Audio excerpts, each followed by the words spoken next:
Tuturuan ko po kayong gumawa ng bonsai na kahit hindi tayo mag-grab, maganda pa rin. Tsaka alam niyo, napakatagal lang inaabot. Kagaya dito. Ito hindi grafted ito. Sariling puno niya. Kaya kung may mga puno kayo ng bougainvillea na malalaki sa mga bahay ninyo na hindi niyo naman masyadong kailangan kasi yung nagwa-wild lang siya, hindi niyo masyadong naalagaan, pwede niyo gawin na ganito. Alam niyo ito, mga kuha na ito, may kita 20 years sa akin ito. Nakita niyo, buhay na buhay pa, sa yung puno niya, kahit nagkakaganyan. Buhay pa rin at namumulaklak. Madali lang pong gawin.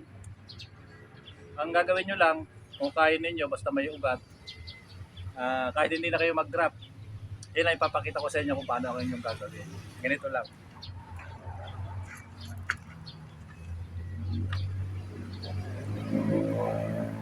Kagaya dito, itong puno ko na to, ito dito lang ay ugat niya, yan. Nagkakakuha. Gagawin natin na parang ganito na bonsai. Puputulin nyo, kunyari, mataas yung bougainvillea ninyo. Hukayin nyo lang, pagkaran puputulan nyo. Putulan nyo ng ganyan. Tips ko lang ito, kasi kung hindi naman kayo marunong mag-craft, sayang may bougainvillea kayo, pwede nyo na gawin na ganito, parang bonsai, maganda rin. Saka talagang tumatagal. Gagawin lang po natin, siyempre ito nahukay na. Hindi ko naman ipakita sa inyo kung paano yung ginawa kong paghukay. Ganyan lang yung ugat niya. Kaya nahukay ko na ito ng mga ilang araw na. Kaya nag-uusbong na siya. Ibig sabihin buhay na siya. Mga ilang araw na ito. Ilalagay natin sa bonsai pot.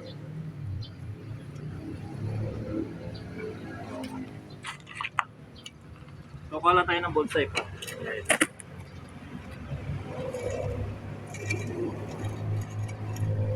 Napakalaki ng pakinabang.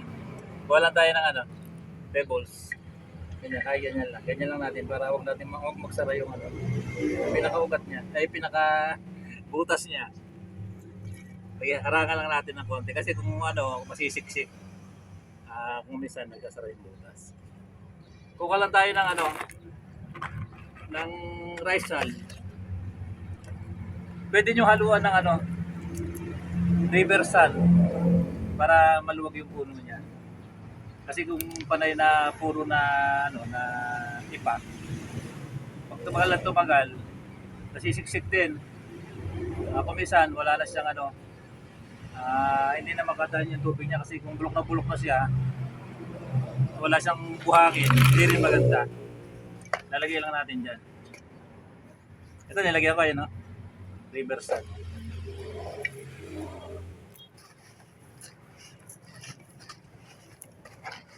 Siyempre kung sayang lang naman yung bougainvillea natin, di ba?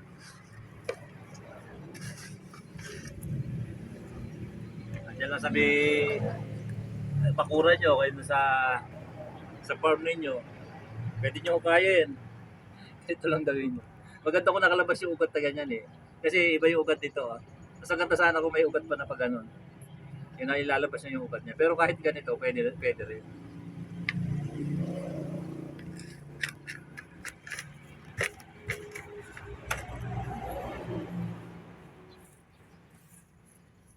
Hindi na tayo bibili, di ba?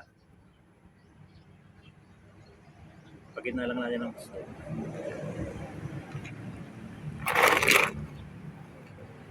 Sabi natin ng lupa.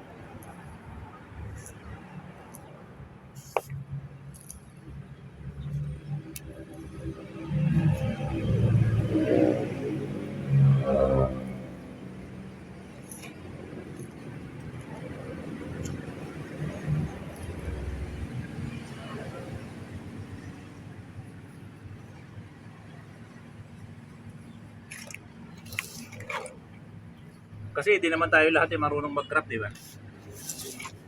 Pero magagawa pa rin natin na maging maganda yung bougainvillea natin. Lagyan natin lahat. Sakto yung kinuha kong lupa.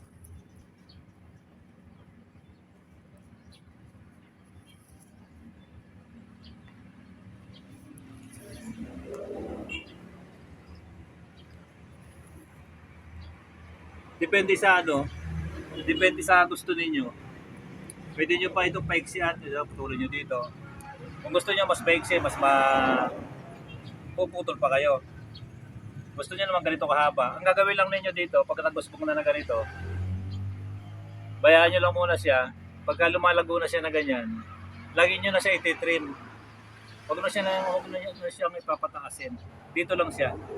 Maganda rin naman pagka medyo nakikita yung katawan na ganito. Pag nag-uusbong siya dito, babawasin nyo, dilot-dilot siya sa ibabaw. Ganyan. Ibabaw. Makakagawa kayo ng magandang bougainvillea. Kahit anong kulay, kahit anong klase, kahit na sasabihin ordinary. Pero pag yung nagawa nyo na yung ano, yung talaga na-trim nyo na bonsai nyo na ng gusto, talagang maganda pa rin.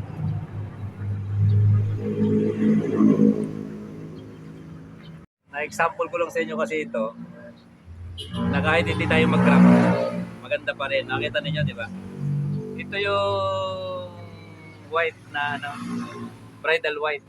Nakita nyo, pakita ko lang sa inyo yung mga bulaklak niya. Kasi hindi pa fully bloom lahat. Ngayon pala lumalabas. Oh. Napakatagal na sa akin ito. May mga bumibili pero hindi ko binibenta kasi parang may ito na sa akin ito. Original lahat. Walang drop. Diba? Saka masipag mamulaklak. So, bridal white. Kaya naisip ko, na-example sa inyo, baka pero kayo mga bougainvillea na ganito, hindi nyo alam ang gagawin, malaki ang puno. Pukain nyo lang, basta may ugat na matitira. Mas maganda ko ano, yung para mas magandang tingnan, meron sana mga ugat na matira na mga ganito. Yung nakalabas dito sa pot. Kaya para nakatayo yung ganito. Ito kasi maliit ang ano, maliit kasi yung example ko sa inyo, maliit kasi yung ugat niya. Yan lang. Mas maganda sana kung mas nakalabas yung ugat niya. Wala akong may example na ganung malaki eh. Kaya ito lang maliit tayo na example. Siya rin, kung malaki yung bougainvillea ninyo na nakuha nyo, siyempre, tayo ninyo yan. Tayo nyo lang. Labas na yung mga ugat. Dito, konti lang ang lalabas na ugat dito.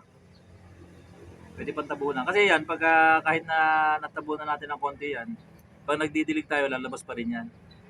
Sa umpisa yan, hindi masyadong matatag. Gumagalaw, sabi nyo. Pero yung ugat kasi na yan, mag-uugat pa yan. Magsisipag-ugat pa yan. Kaya magtatagal yan, matatag na. Kaya dito, ito ugat na to, siyempre, pinutol ko yan. Pinutol ko yung mga yan. Pero pagka tinanim ninyo yan, yung ugat niya, mag-uugat pa rin.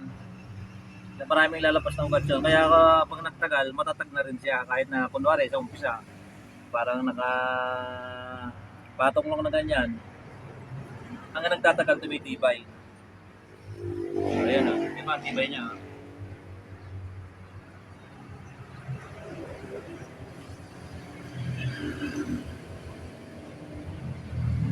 Okay din yung na-share ko sa inyo. Pwede nyo din gawin. Pwede din na pag-practice sa night-crop. Kung gusto nyo na mas may challenge, putulin ninyo yan. Pagbuhay na, may mga usbong na ganyan. Pwede na yung grapan. Pero kung talagang hindi nyo naman magagawang mag-crop, pwede rin. Diba? Nandito na lang at maraming salamat sa patuloy na panonood nyo ng mga video ko. Kung nagustuhan nyo ang video ko ito, please like, share, and subscribe. Pakihit yung notification bell para mag-update